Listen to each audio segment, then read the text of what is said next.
The sandwich was nothing special. Turkey and Swiss from the deli across the street. Same thing I'd been eating every Tuesday for the past 3 years. I was sitting in my car in the company parking garage, engine off, windows cracked just enough to let in the cool November air. 12:15 on a Tuesday. Marketing reports due by 3. Nothing remarkable about any of it. Then my phone buzzed. WhatsApp notification. Natalie. An audio file. 2 minutes and 47 seconds. I figured she'd sent me something funny. Maybe a voice note about dinner plans or complaining about her coworker Reagan again. Natalie was always sending me random stuff during the day. Little moments she wanted to share. That's what marriage is, right? The accumulation of small things. I pressed play. 2 women talking. One was definitely Natalie. The other voice was younger, sharper. I didn't recognize it immediately. He'll never find out. Are you sure? He's too trusting. That's his weakness. Laughter. Both of them laughing. At me. When are you planning to do it? After the holidays, when all the documents are ready.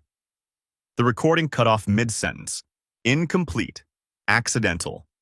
She'd meant to send it to someone else. I sat there in my car, turkey sandwich forgotten in my lap, staring at the phone screen. The timestamp glowed back at me. 12:17 p.m., November 14th. Here's the thing about me that Natalie never understood. She thought I was trusting. She confused that with something else entirely.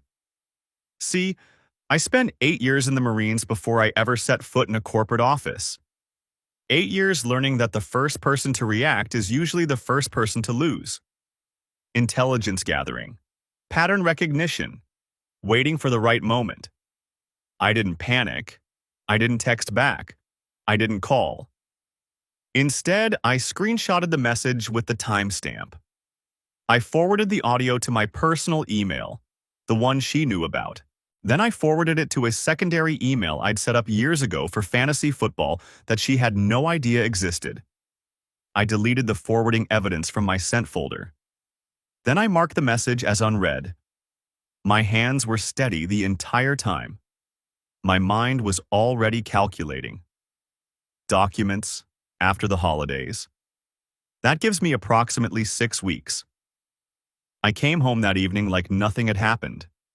Kissed her on the cheek when she met me at the door. Complimented the chicken she'd made for dinner. Watched her face when she checked her phone during our meal. Watched for that flicker of realization. That moment of panic when she'd notice her mistake. Nothing. Either she hadn't realized what she'd done, or she was better at this than I'd given her credit for. "Everything okay?" she asked, catching me looking at her. "Long day," I said. "Henderson's breathing down my neck about the Q4 projections." She nodded sympathetically, reached across the table to squeeze my hand. Her wedding ring caught the light. "Poor baby. Want me to draw you a bath after dinner?" "That'd be nice." I smiled at her. She smiled back. 2 people playing a scene neither of us knew the other was rehearsing. Day 2, and still nothing. No mention of the audio, no nervous glances, no sudden deletion of the message from her end. That night, after she'd fallen asleep, I sat in my home office with the door closed and started a private journal on an encrypted app I downloaded to my phone. First entry, November 15th. Something is wrong. I need to find out what documents means before the holidays. I need to identify the second voice. I need to understand the full scope of whatever she's planning.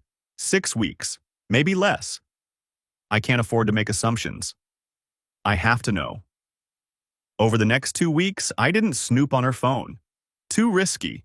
If she caught me, she'd know I was onto her, and whatever advantage I had would evaporate. Instead, I started paying attention to the patterns I'd been ignoring for months. Her gym schedule. She used to go every Monday, Wednesday, and Friday at 6 a.m. like clockwork. Now it was all over the place. Tuesday evenings, Sunday mornings, random slots that didn't fit any consistent routine. "Changed your workout routine?" I asked her one night, keeping my voice casual. Yeah, I'm trying something new. The evening classes are more challenging. She didn't look at me when she said it. Kept scrolling through her phone, the work dinners. They'd started about 3 months ago. Client thing, she'd say, or team building with the new hires. I'd never questioned it because why would I? I trusted her. 7 years of marriage, and I'd never had a reason to doubt. Another dinner tonight? You know how it is. New developments going up all over South Austin. Gotta wine and dine the buyers. The phone calls in the other room. She'd always been casual about calls before. Answer them right in front of me, put them on speaker sometimes. Now she'd glance at the screen and walk into the bedroom, closing the door behind her. Everything okay? I'd ask when she came back. Just Reagan being dramatic. You know how she is. I knew how she was. I was starting to wonder if I knew Natalie at all. The hardest part wasn't the suspicion. It was the acting. Every morning I'd wake up next to her, feel her warm body against mine, and have to pretend that everything was normal. That I wasn't counting the minutes until I could get to my car and listen to that recording again, searching for clues I might have missed. "You're quiet this morning," she said one day over breakfast. "Everything okay?" "Just thinking about work stuff. The Henderson account is giving me headaches." "You work too hard, babe." She reached over, squeezed my hand. "We should take a vacation after the holidays, just the two of us. Maybe go somewhere warm." "That sounds nice." I wondered if she was already picturing that vacation with Grant instead of me. I wondered how long she'd been rehearsing these little moments of wifely affection, practicing her lines like an actress preparing for a role. Day 5 brought the first concrete evidence. We had a shared Amazon account, had since we got married 7 years ago. I logged in on my work computer during lunch, not really expecting to find anything. Just checking. Order history, scroll down, scroll down. There. 4 months ago. Lingerie. Not the comfortable stuff she usually wore, but the kind of thing you'd see in a magazine. Lace, red and black. The kind of thing a woman buys when she wants to impress someone. I'd never seen it. Shipped to an address I didn't recognize. A UPS store mailbox across town. I stared at the screen for a full minute, that cold feeling spreading through my chest. This wasn't paranoia anymore. This was pattern recognition. This was evidence. I screenshotted the order, emailed it to my secondary address, and closed the browser. Day 8, Saturday morning. Natalie was sleeping in after a late work dinner the night before. "Hey, I'm gonna throw in some laundry," I called up the stairs. "You need anything washed?" "My gray coat could use a cleaning," she mumbled back. "Thanks, babe." The gray coat. Her favorite. The one she wore to client meetings and dinners. In the inside pocket, I found a receipt from the Driscoll Hotel. Downtown Austin. One of the nicest hotels in the city. Lunch for 2 at their restaurant. $187.47, dated 3 weeks earlier. I remembered that day. I'd asked her how her dentist appointment went when she got home, and she'd complained about a minor cavity they'd found. "Going to need a filling next month," she'd said, shaking her head. She'd been eating $200 lunches downtown while I thought she was getting her teeth cleaned. I sat down on the laundry room floor back against the dryer, staring at that receipt. $200. That's not a casual lunch. That's wine. That's appetizers and entrees and dessert. That's 2 people taking their time, lingering over conversation, enjoying each other's company in one of the nicest hotels in the city. How many times? How many dentist appointments and late meetings had actually been afternoons in hotel restaurants? Or worse, hotel rooms. I photographed the receipt, put it back exactly where I'd found it, and finished the laundry like nothing had happened. That night, I lay awake while she slept beside me. Her breathing was steady, peaceful. The breathing of someone with nothing on their conscience, or the breathing of someone who'd gotten very good at compartmentalizing. "Who are you?" I thought, staring at the ceiling. "Who have you been all along? And how did I miss it? Day 12. We were eating dinner, takeout Thai, her choice, when I decided to run a test. Hey, I've been thinking, I said, pushing pad Thai around my plate. We should probably update our wills. It's been, 5 years since we looked at them? I watched her face, watched every micro expression, the way her jaw tightened, the subtle shift in her eyes. She went pale for just a second, then recovered with a smile that didn't quite reach her eyes. Yeah, maybe. I don't know. That stuff is so morbid. Can we talk about it later? Sure, just thought. Oh, I forgot to tell you about Brooke's birthday party next month. We need to figure out what we're getting her. She changed the subject so fast I almost got whiplash.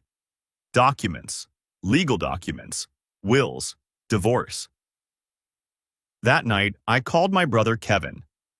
He's a family law attorney in Houston, 42 years old, been through his own brutal divorce about 8 years back. If anyone would understand what I was dealing with, it was him. I didn't tell him everything. Not yet. Just hypotheticals. Hey, Kev.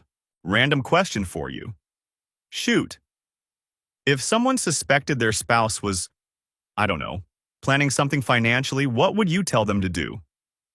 There was a pause on the line. Kevin knows me too well. Dylan, who's asking? Just curious. Work friend going through some stuff? Another pause. Longer this time. Tell your work friend to document everything. Screenshots, photos, dates, times, everything. Tell them not to confront.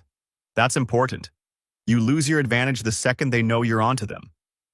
Tell them not to move out of the house no matter how bad it gets. And for God's sake, don't do anything that could be used against them later.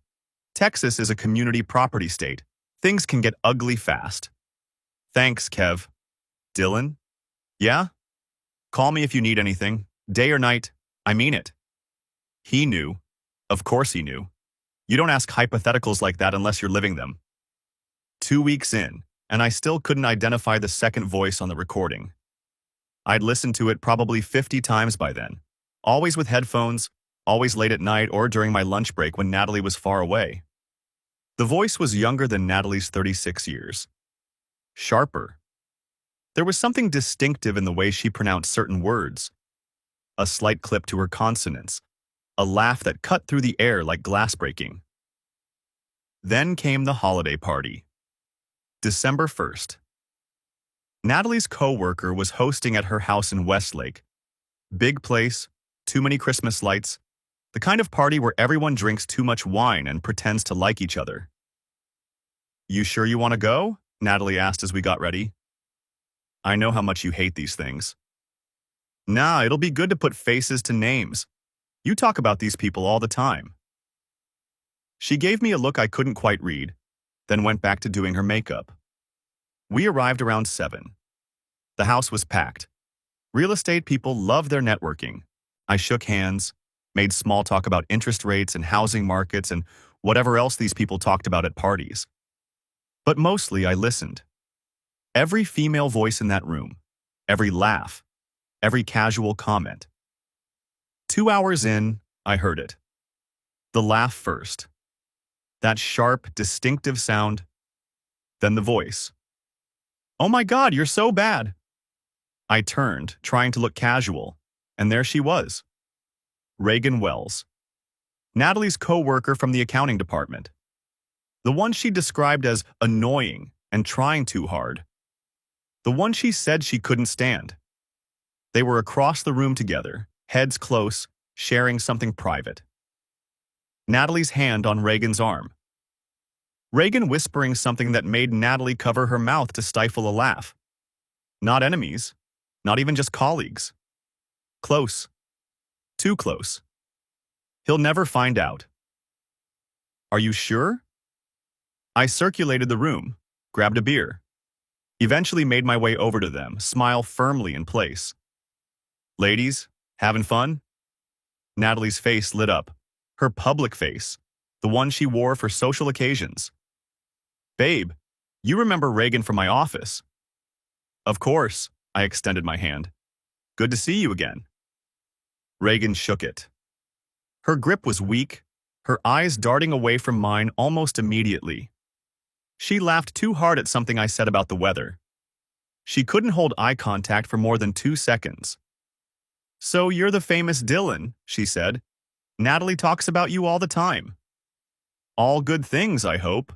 Another nervous laugh. Of course. She just adores you. Guilty. She knew exactly what was going on, and she couldn't look me in the face. Later in the evening, I was getting a drink when I overheard Reagan talking to another woman near the kitchen. I've just been so busy lately, helping a friend with a big transition. What kind of transition? Life stuff. Reagan glanced around, lowered her voice. Starting fresh. You know how it is. Sounds stressful. It is, but she deserves to be happy. My jaw was so tight it hurt. December 4th. 3 days after the party. I took a personal day from work. Told Natalie I had off-site meetings that would run all day. Don't forget to eat something, she said, kissing me goodbye. You always forget when you're in meeting mode. I'll grab something. Instead of going to any meeting, I parked near her office at 11:30 a.m. and waited. At 12:15 she came out. But she didn't head toward any of the usual lunch spots. Instead, she got in her car and drove across town, into a residential neighborhood I didn't recognize. Townhouses. Nice area. Quiet. She parked. Walked to one of the units. The door opened before she could knock. A man. Tall, athletic build, maybe mid-40s. Dark hair, expensive watch glinting on his wrist. He pulled her inside so fast I barely got a look at his face. But I got his license plate. His name was Grant Holloway, 44 years old, commercial real estate broker. Worked at the same firm as Natalie. He was her direct supervisor. I found his LinkedIn in about 30 seconds. Then his Facebook. Then his Instagram. Married. Wife named Jessica. 2 kids, boy and girl, both under 10. Perfect family photos everywhere. Beach vacations, Christmas mornings, daddy-daughter dance at the school gymnasium. Comments from friends about what a great couple they were, what an amazing father Grant was. This wasn't just an affair. This was 2 families being destroyed in secret. That night, I sat in my car in our driveway for 20 minutes before going inside. Couldn't bring myself to walk through that door and pretend everything was normal. Not yet. I gave myself 5 minutes. 5 minutes of real, unfiltered rage. Hit the steering wheel until my palms stung. Let out sounds that came from somewhere deep and primal, sounds I didn't recognize as my own. Then I stopped. Breathed. Counted backwards from 10. Wiped my face. Checked my reflection in the rearview mirror. Adjusted my expression. Went inside and kissed my wife hello like nothing had happened. How were the meetings? Long, boring, standard stuff. Poor thing, want a glass of wine? That'd be great. Now that I had context, I knew what I was looking for. If Natalie was planning to leave me for Grant, there had to be a paper trail. Documents, she'd said. Ready after the holidays. December 7th. Saturday. She was at yoga, or whatever she was actually doing. I went through the filing cabinet in our home office, the one she always handled because I couldn't be bothered with paperwork. Tax returns in one drawer, insurance documents in another, third drawer down, a folder I'd never seen. Inside, printouts about Texas divorce law, specifically community property rules. Handwritten notes in her writing, lists of our assets, retirement account balances, the equity in our house. All of it, cataloged and organized. One note at the bottom, circled in red ink. Attorney consultation, Jan 3rd, Whitman and Associates. The holidays ended January 1st. She was planning to file on the 3rd, less than a month away. But that wasn't the worst of it. Buried among the legal papers was a printed email thread, Between Natalie and Grant. They'd been careless enough to print them out, probably to compare notes. Grant. Jessica's been asking questions. She found a credit card charge I couldn't explain. We need to move faster. If she files first, I'm completely screwed. Natalie. Stay calm. We've been careful. Dylan doesn't suspect a thing. He trusts me completely. Grant. When can we tell them?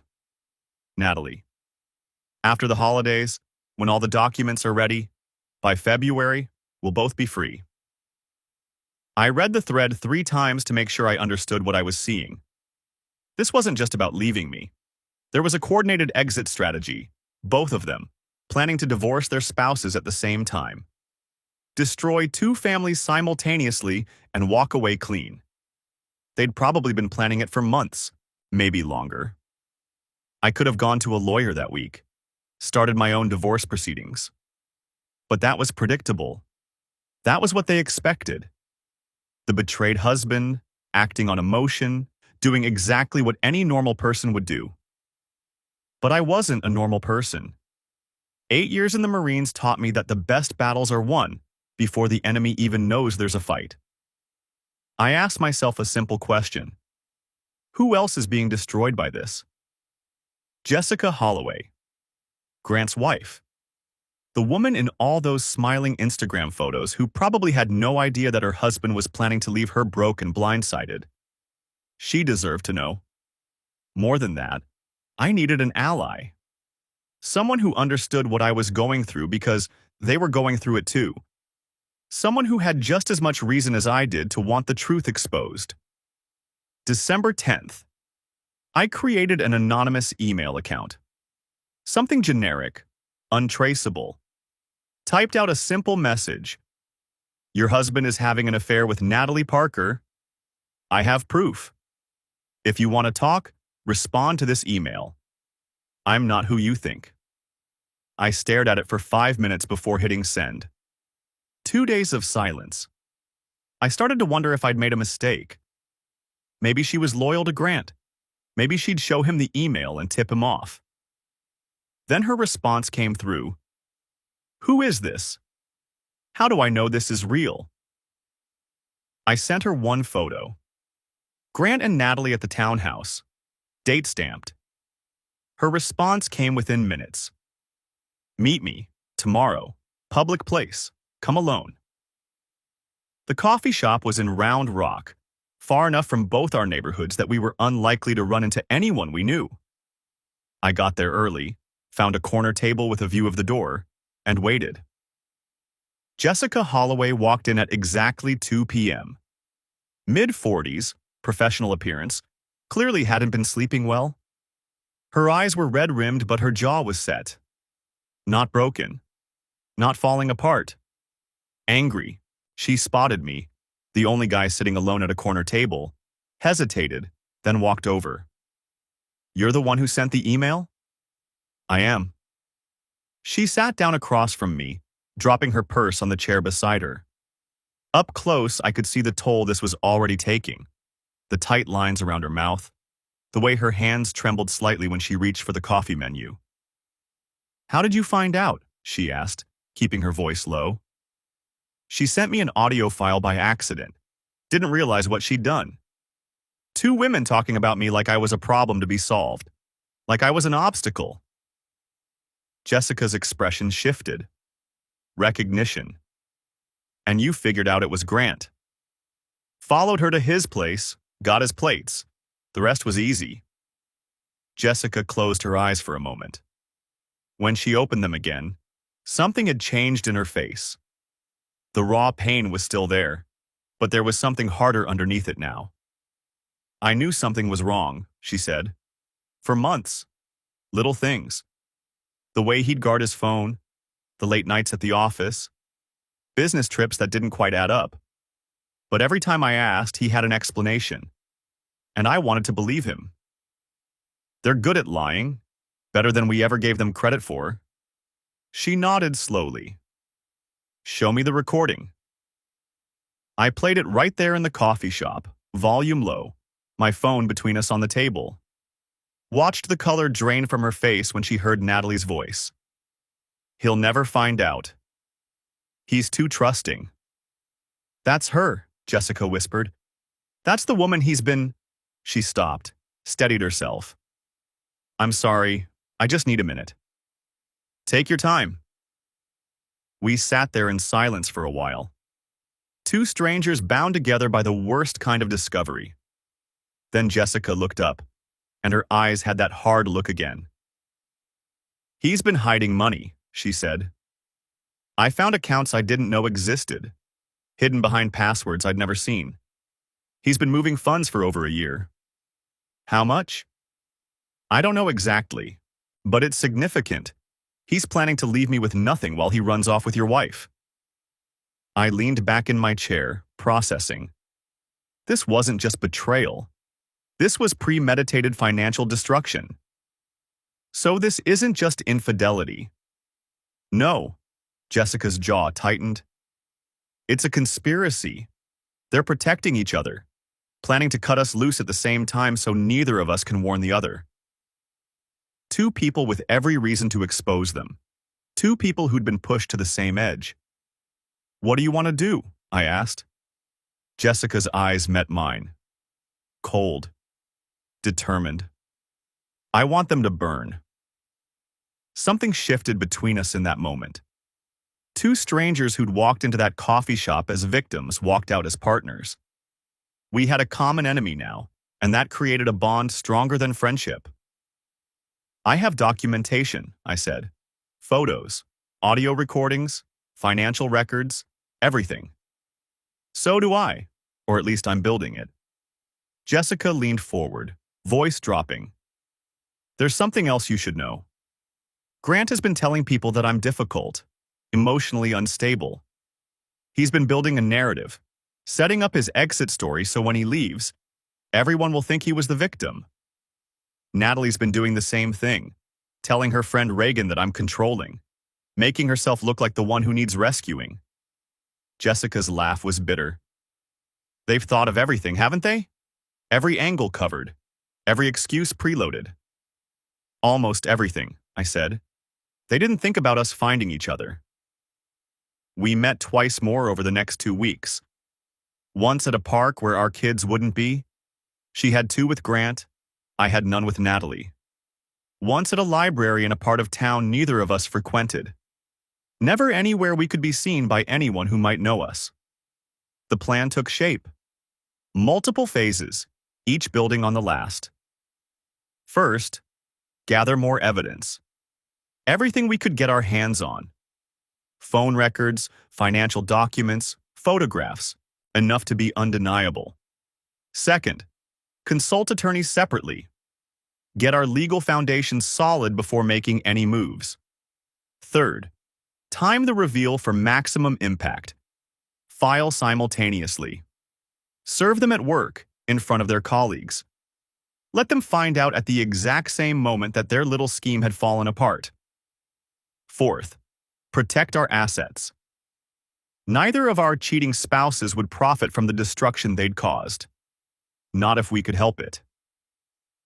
Kevin drove down from Houston on a Tuesday evening, 3 days before Christmas.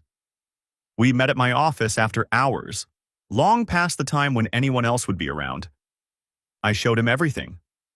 The audio, the photographs, the documents, the printed email thread between Natalie and Grant, the evidence of their coordinated exit plan.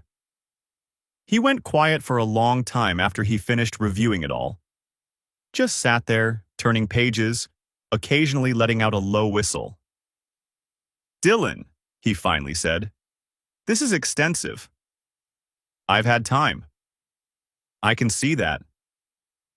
He set the folder down, looked at me with something like respect. Most guys would have confronted her on day 1, lost their advantage in the first 5 minutes. I'm not most guys. No, you're not. He pulled out a legal pad, started making notes. Okay, here's the situation. Texas is a community property state. That means if she files first and you're caught off guard, she could walk away with half of everything you own, even stuff you brought into the marriage. But, But if you file first, with this evidence, judges have discretion, especially when there's documented proof of adultery and evidence of financial planning that looks a whole lot like fraud. What about the house?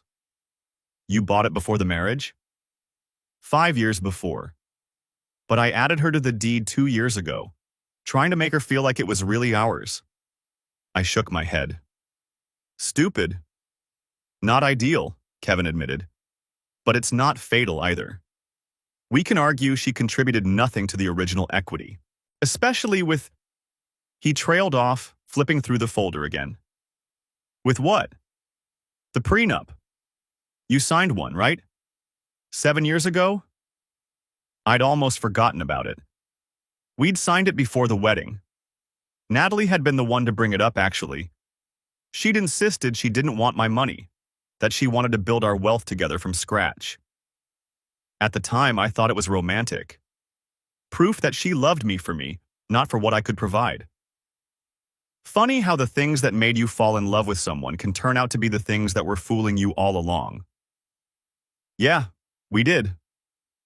Kevin pulled out his phone, typed something. Send me a copy, tonight if you can. I found it in the same filing cabinet where Natalie kept her secret divorce folder. The irony wasn't lost on me. Her plans for destroying our marriage sitting right next to the document that might save me from that destruction. I scanned it that night after she went to sleep, uploaded it to an encrypted cloud server, and sent Kevin the link at 2 a.m. His response came at 2:15. There's a clause in here you might have forgotten about. Section 7, paragraph C. In the event of proven infidelity by either party, the unfaithful party forfeits all claims to appreciation of premarital assets. Your house has appreciated about $300K since you got married. If we can prove her affair, which we absolutely can, she gets none of it. She basically wrote her own penalty clause. This is huge, Dylan. I read the message 3 times. Then I smiled for the first time in weeks. She'd been so eager to prove she wasn't a gold digger that she'd protected me from herself. The universe has a sense of humor sometimes. December 22nd, 3 days before Christmas. Natalie left her laptop open on the kitchen counter while she was in the shower. Just sitting there, screen glowing, logged into her personal email. I almost didn't look. Almost walked past it. Some part of me that still wanted to believe this was all a mistake, some bad dream I'd wake up from. But I stopped. And I looked. An email to Grant. Sent that morning. With an attachment. I opened the attachment. A signed lease agreement for an apartment in Seattle, Washington. 2 bedrooms, nice building. Move-in date, February 15th. They weren't just leaving us. They were relocating, starting over 2,000 miles away, far from the wreckage of the families they were about to destroy. This changed everything. If they ran before the divorces were finalized, pursuing them legally would become exponentially harder. Different state, different jurisdiction, everything more complicated. I photographed the screen, sent the images to my secondary email, and was sitting at the kitchen table reading the news on my phone by the time she came out of the shower. What do you want for breakfast? She asked, toweling off her hair. Whatever you're making. I called Jessica that night from my car in the garage. They're planning to move to Seattle, February. Silence on the line. We have less time than we thought. The next few weeks were a careful dance of preparation and performance. I started protecting assets. Following Kevin's advice, I opened accounts Natalie didn't know about. Began routing a portion of my paycheck into them. Nothing illegal, nothing that would look like I was hiding funds, just establishing resources I could access if everything fell apart. I documented everything we owned jointly. Photographed jewelry, electronics, artwork, anything of value. Built a paper trail of every asset. Meanwhile, Jessica was doing her own preparation. Downloading financial records, bank statements, investment account summaries. Building a case for forensic accounting of Grant's hidden money. December 28th. I planted a voice-activated recorder in my home office. Legal in Texas. One-party consent state, meaning I only needed my own permission to record conversations happening in my own house. 3 days later, December 31st, I got exactly what I needed. Natalie was in the office making a phone call. She thought I was in the living room watching football. I was, at least the TV was on and I was sitting in front of it. But my attention was elsewhere. Through the thin walls of our house, I could hear her voice. Muffled, but audible. I held my breath, straining to make out the words. Her voice came through clear on the recording I retrieved later. Dylan is clueless. He still thinks everything's fine between us. He still thinks I'm happy. A pause while Grant said something on the other end. Then, I know. After I file, I'll tell him everything. By then, it'll be too late for him to do anything about it. Just trust me. By February, we'll both be starting over. Fresh. Free. Her own words. Admitting premeditation. Time-stamped and recorded. I played it back 3 times that night, after she'd gone to bed. Each time, I felt something different. The first time, vindication. The second time, sadness. The third time, nothing at all. Just cold, clear focus. I saved 3 copies. Emailed 2 of them to different addresses. Locked the original recording in my desk drawer. The evidence was complete. The trap was set. Now I just had to wait. Christmas arrived like a performance we'd been rehearsing for months. We hosted our annual dinner. Both our families, her mother and sister, my parents, everyone gathered around the table I'd bought before I ever met her, eating off plates we'd picked out together during our first year of marriage. I played my part perfectly. The loving husband, the gracious host. I even bought her an expensive designer watch she'd mentioned wanting months ago. Watched her tear up when she opened it. "You're too good to me," she whispered, pulling me into a hug. "I love it." "I love you," I said. The words tasted like ash in my mouth. Her sister Brooke pulled me aside later that evening, while Natalie was showing her mother something on her phone. "Hey, can I ask you something?" "Sure." "Is everything okay with you two?" She was studying my face, searching for something. "Natalie's been different lately, distracted. I keep catching her on her phone like she's waiting for something important." This was the moment. I could have told her everything right then. Blown it all open at the Christmas dinner table, with family all around, with no chance for Natalie to spin her version of events. But that wasn't the plan. "I think she's just stressed about work," I said evenly. "Big project coming up. You know how real estate can be." Brooke didn't look convinced, but she didn't push it either. I filed the conversation away. Brooke was observant. She saw things other people missed. She might be useful later, or, at the very least, she'd be a witness to Natalie's behavior during the final weeks. My mother pulled me aside later that evening, too, while I was refilling the wine glasses. "You seem tense, honey. Is everything all right?" "I'm fine, Mom. Just tired." She studied my face the way only a mother can, looking past the surface to something deeper.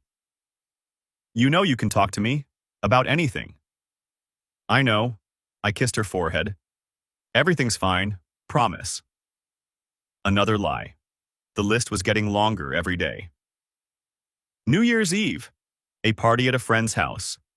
Champagne flowing, confetti ready, everyone counting down to midnight like the turning of a calendar page would actually change anything. I watched Natalie from across the room. She was beautiful in her black dress, laughing at something someone said, checking her phone every few minutes when she thought no one was looking. Texting Grant, probably. Making plans for their new life while I stood there with a drink in my hand, pretending I didn't know. Strange. The things you notice when you're really paying attention. The way she angled her body away from me when she typed. The little smile that crossed her face when she read his responses. The quick flick of her thumb, minimizing the conversation whenever someone walked by. 7 years. 7 years of marriage, and I'd never noticed any of it. Or maybe I had noticed, and I'd just chosen not to see. There's a difference. At midnight, she found me in the crowd, pulled me close, kissed me with what felt like genuine passion, or what I would have believed was genuine passion, a month ago. "This is going to be our year," she whispered against my lips. "I can feel it. Big changes. Good changes." I knew what she meant. Their year. Hers and Grant's. In Seattle, far away from everyone they'd betrayed. "Happy New Year," I said. 4 days. That's all I had to keep pretending. 4 more days of this performance, and then the curtain would come down. January 3rd. D-Day. Natalie had her attorney consultation scheduled for 10 a.m. at the offices of Whitman and Associates. I knew because I'd found the appointment card in her purse 2 weeks earlier. I called in sick to work, drove downtown, parked across the street from the law firm and waited. At 9:55 a.m. she walked in. Professional outfit, confident stride. She looked like a woman who knew exactly what she wanted and was about to take it. She was inside for an hour. I watched the door the entire time, sipping cold coffee, running through contingencies in my head. At 11:02 a.m. she came out, smiling, talking on her phone. The smile of someone who thought they'd already won. She had no idea that while she was in that meeting, my attorney was filing paperwork at the courthouse. January 4th. Both of us filed simultaneously. Jessica and me coordinated down to the hour. 2 petitions, hitting the docket at almost exactly the same moment. Mine included everything: documented evidence of adultery with photographs and dates, violation of the prenuptial agreement with specific clause citations, a request for exclusive possession of the marital home based on the fact that I'd purchased it prior to the marriage, the audio recording, the printed emails, all of it. Jessica's petition was even more devastating. Evidence of adultery, discovery of hidden accounts and assets, a formal request for forensic accounting of all marital finances. Then came the reveal. I didn't tell Natalie myself. That would have been too personal, too emotional. I would have seen her face and some part of me might have wavered. Instead, I let her find out when a process server walked into her office at 2:15 p.m., handed her the papers in front of everyone. In front of Reagan Wells, in front of Grant Holloway. Same time, same floor, Grant got served too. 2 process servers, working in tandem. 2 lives, falling apart at the exact same moment. I was at my desk when my phone started blowing up. Natalie calling, 17 times in a row. I let each one go to voicemail. Then the text started. "What is this? We need to talk. Dylan, please. Pick up the phone. What is happening? Call me back right now. I'm coming home." I waited until the barrage stopped. Then I sent one message. Just one. "You said I was too trusting. You were wrong." Then I silenced my phone, set it face down on my desk, and went back to work. There would be time for confrontation later. Right now, I had the satisfaction of knowing that at that exact moment, in an office across town, 2 people were realizing that everything they'd planned had just fallen apart. I pictured Grant's face when the process server handed him those papers. Pictured him looking across the floor to where Natalie was standing, holding her own set of documents, the color draining from both their faces as they realized this wasn't a coincidence. They'd been so careful, so meticulous, and they'd been undone by a 2-minute voice note sent to the wrong person. The universe definitely has a sense of humor. She burst through the front door at 6:47 p.m. Mascara streaked down her face, eyes wild. "You went through my things." I was sitting in the living room, waiting for her. Calm, patient. "No, you sent me an audio file, by accident, remember?" She stopped. I watched the realization cross her face, the memory of that message, the one she'd meant to send to Reagan. "What audio file?" I picked up my phone from the coffee table, pressed play, let it fill the room. Her own voice, Reagan's voice, laughing about me, planning my destruction. He'll never find out. Are you sure? He's too trusting. That's his weakness. The color drained from her face. She actually staggered back a step, like the words had physical weight. That was taken out of context, she tried. Her voice was shaking now. Reagan is dramatic. I was just venting about work stuff. It wasn't the documents you mentioned, the ones that would be ready after the holidays. I stood up, keeping my voice even. I found them. The divorce paperwork in the filing cabinet. The attorney appointment for January 3rd. The Seattle apartment lease with both your names on it.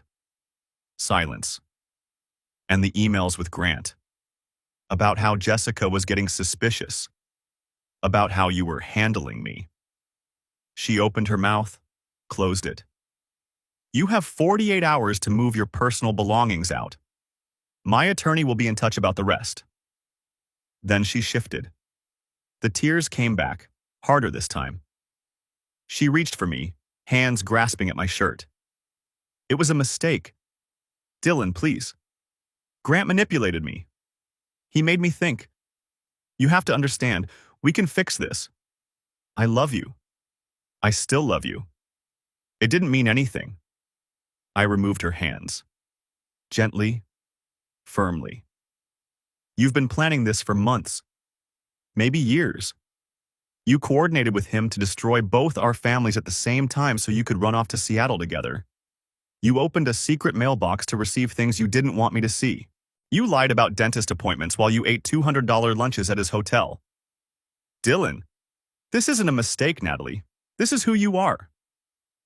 She slept in the guest room that night. I locked the bedroom door for the first time in 7 years. Around 3 a.m., I heard her crying through the wall. Soft, muffled sobs that she probably thought I couldn't hear.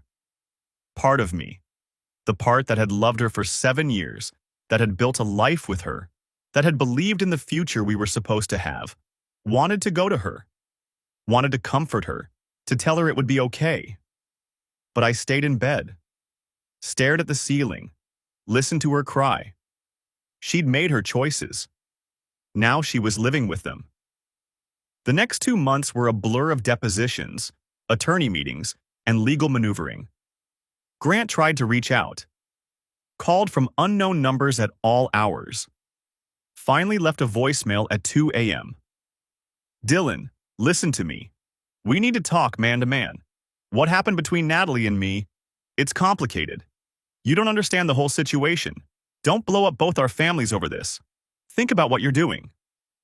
I saved the voicemail. More evidence of awareness. More evidence of participation. The forensic accountants had a field day with Grant's finances. Hidden accounts in 2 states. Money moved through shell companies he'd set up 3 years earlier.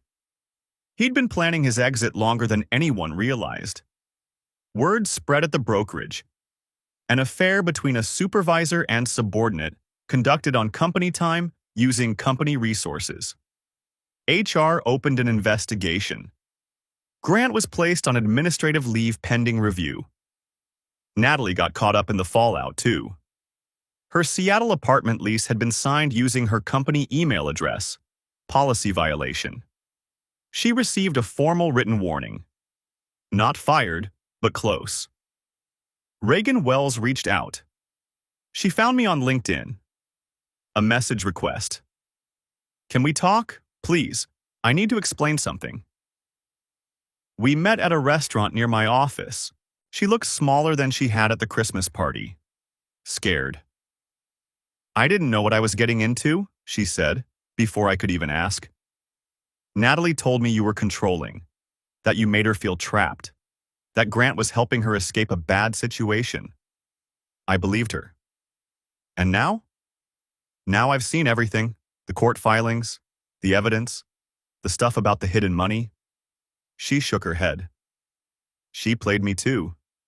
I was just part of her cover story. The friend who could vouch for her if anyone asked questions. Would you be willing to testify? About what she told you? What you knew? Reagan hesitated, looked down at her hands, then nodded. The depositions were brutal. Hours of questions. Every detail picked apart. Natalie's attorney tried to paint me as paranoid and controlling. My investigation of her was framed as obsessive stalking behavior. My attorney presented the timeline. Everything I documented was after receiving the accidental audio recording. I wasn't stalking. I wasn't invading privacy. I was protecting myself from someone who'd explicitly stated, in her own words, on a recording she made herself, that she was planning to deceive me. The prenup was contested. Natalie's team claimed she'd signed it under duress. She was young, they said. Naive. Didn't understand what she was agreeing to. My attorney produced evidence that Natalie had hired her own attorney to review the document before signing. That she'd specifically requested the infidelity clause because she wanted to prove she wasn't in it for the money. The prenup stood. During Natalie's deposition, she was asked about the Seattle apartment. She admitted Grant had been paying half the deposit. But when pressed about who would be living there, she hesitated. My attorney produced the lease. 2 names on it: Natalie Parker and Grant Holloway. She'd been planning to move in with him before either divorce was finalized, while still legally married, using marital funds for a deposit on a love nest 2,000 miles away. The judge took detailed notes. Things started to unravel for them faster than either of us had predicted.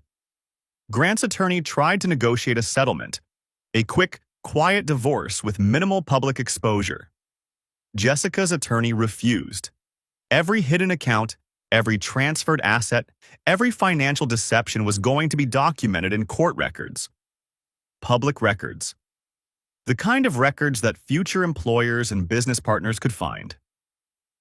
Natalie tried something similar with me. Her attorney reached out with a proposal. Walk away clean, split everything 50-50, no need to air dirty laundry in open court. Kevin laughed when he showed me the offer. They're scared. They know what you have, and they know the prenup is going to devastate them.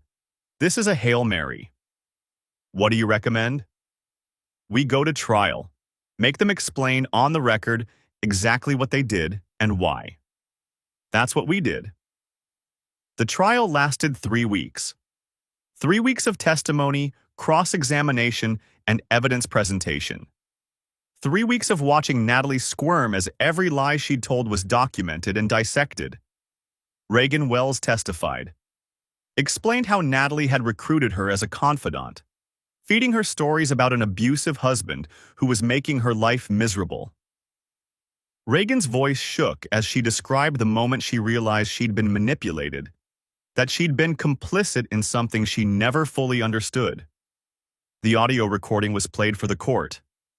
Natalie sat there, pale and still, listening to her own voice describe me as an obstacle to be overcome.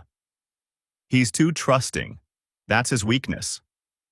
The judge listened, took notes, asked clarifying questions that made Natalie's attorney visibly uncomfortable.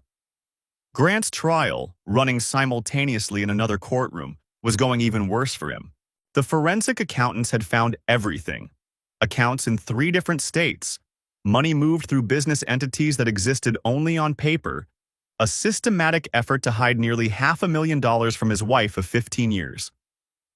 His attorney argued that the money was legitimate business savings, protected assets that didn't belong to the marriage. The judge didn't buy it. Neither did the jury. Jessica's divorce wrapped up first. The forensic accounting had been devastating for Grant. Hidden accounts totaling over $400,000. Money siphoned from their joint finances for years. A clear pattern of financial deception. The judge awarded Jessica 65% of all marital assets, citing Grant's systematic concealment and misappropriation of community property. He was also ordered to pay her attorney fees. Grant, now unemployed after the brokerage let him go, was forced to sell the townhouse where he'd been meeting my wife. The proceeds went mostly to Jessica. With his finances in ruins, the Seattle plan collapsed. The apartment lease was broken. Grant and Natalie barely spoke anymore. In court filings, they actually blamed each other for the failure of their grand scheme. She came to see me one last time, showed up at the house uninvited, tear-streaked face, desperate. I made a terrible mistake. I know that now. Dylan, I still love you. Give me one more chance. I'll spend the rest of my life making it up to you. I looked at her standing in the doorway of the house I'd bought 5 years before I met her. The house she'd cataloged and valued and planned to take half of. You never loved me, I said. You loved what I provided. Security. Stability. The comfortable life. The house in a good neighborhood. The retirement accounts you'd have access to. When something more exciting came along, someone who made you feel special, you didn't hesitate, not for 1 second. That's not true. I think it's time for you to leave. I closed the door. For a long moment, I just stood there in the entryway of my house, the house I'd fought to keep, the house that was finally, completely mine again. I could hear her car starting in the driveway, hear the engine revving, hear the tires on the gravel as she pulled away. And then silence. Real silence. The kind I hadn't experienced in 7 years. I walked through the rooms slowly. The living room where we'd hosted dinner parties. The kitchen where we'd cooked meals together, laughing over glasses of wine. The bedroom where we'd made love and made promises and made plans that were never going to come true. All of it felt different now. Emptier, but also cleaner. Like a wound that had finally been cauterized. I poured myself a drink, sat down on the couch, watched the sun set through the windows. It was over. It was finally, completely over. The final hearing came 6 months after I'd first pressed play on that audio file. 6 months of investigation, documentation, legal maneuvering, and emotional warfare. 6 months of pretending, then confronting, then fighting. 6 months that had changed everything about who I was and what I believed about the people closest to me. The judge ruled in my favor on virtually every point. The house stayed mine. 100% of the premarital equity. The prenup infidelity clause worked exactly as Kevin had predicted. She got nothing from $300,000 of appreciation. Retirement accounts were split 50-50, as required by Texas law, but I'd been adjusting my contributions for months. She got less than she'd been counting on. Personal property. She kept only what she'd brought into the marriage. The expensive designer watch I'd given her for Christmas? I requested it back. The judge agreed. No alimony. She had a job, a career, the ability to support herself. The judge specifically cited her premeditated pattern of deception as a factor in denying spousal support. Natalie sat through the final hearing alone. Grant didn't show. He'd relocated to Dallas weeks earlier, trying to salvage something from the wreckage of his career. When the judge finished reading the ruling, she stared straight ahead. No tears this time. Just emptiness. Outside the courthouse, she walked past me without a word. Didn't look back. Kevin was waiting for me by the car. He put a hand on my shoulder. How do you feel? I thought about it for a moment. Really thought about it. Empty, I said. But the good kind of empty. Like I finally put down something I'd been carrying for too long. That's normal. It'll take time. Yeah. I looked back at the courthouse. Natalie was getting into her car on the other side of the parking lot. Our eyes met for just a second before she looked away. I know. Life moves on. That's what people say, and it turns out they're right. I threw myself into work. Got the promotion I'd been circling for years. Turns out, the clarity that comes from surviving something terrible makes you better at everything else. I started seeing a therapist, not because I was broken, but because I wanted to understand how I'd missed so many signs for so long. I wanted to make sure I never missed them again. Jessica and I stayed in touch. Not romantically. Neither of us was ready for that, and maybe we never would be. But there was a bond there, forged in the worst experience of our lives. We'd grab coffee every few months, compare notes on rebuilding, share war stories about the legal aftermath. "Grant's in Dallas now," she told me one afternoon, 6 months after the final ruling. "Starting over at some small firm. I hear he's struggling." "Good," she laughed. "That's cold." "Maybe, but he earned it." Natalie moved to Phoenix eventually. I heard through mutual acquaintances. Her sister Brooke actually reached out to apologize, said she'd had no idea what Natalie was planning, and felt terrible for not seeing it. I told her it wasn't her fault. Some people are just better at hiding who they really are. 1 year later, I was sitting in a coffee shop near my new office. Promotion had come through 6 months after the divorce finalized, when my phone buzzed with a WhatsApp notification. Unknown number. Long message. "I know you probably won't read this, but I wanted to say I'm sorry. Not just for how things ended. For all of it. For who I was. For what I did to us. I don't expect forgiveness. I don't deserve it. I just needed you to know that I understand now what I threw away." I read it twice. Thought about responding. Thought about everything we'd been through. 7 years of marriage, 6 months of warfare, and this. A message from someone who probably still didn't understand what she'd really done wrong. I blocked the number, deleted the message, and went back to my coffee. Some messages aren't worth reading twice. I thought about all those mornings I'd woken up next to her, believing in a future that was never going to exist. All those dinners, those conversations, those moments of intimacy that had been performances on her end. All those lies I'd swallowed because I wanted to believe in the person I thought she was. But that was the past. And the past couldn't hurt me anymore. I finished my coffee, paid the bill, and walked out into the Austin sunshine. The air was warm, the sky was clear, and somewhere out there Natalie was starting over in a city where nobody knew her name. She'd get by. She always had. But she'd do it without me. Without my house, without my money, without the comfortable life she'd been planning to steal. And somehow, that was enough. My phone buzzed again. A text from Jessica. "Coffee next week? I have news." I smiled, typed back, "Sure, same place as always?" "You know it. See you then." I pocketed my phone and kept walking. Life goes on. Sometimes it even gets better.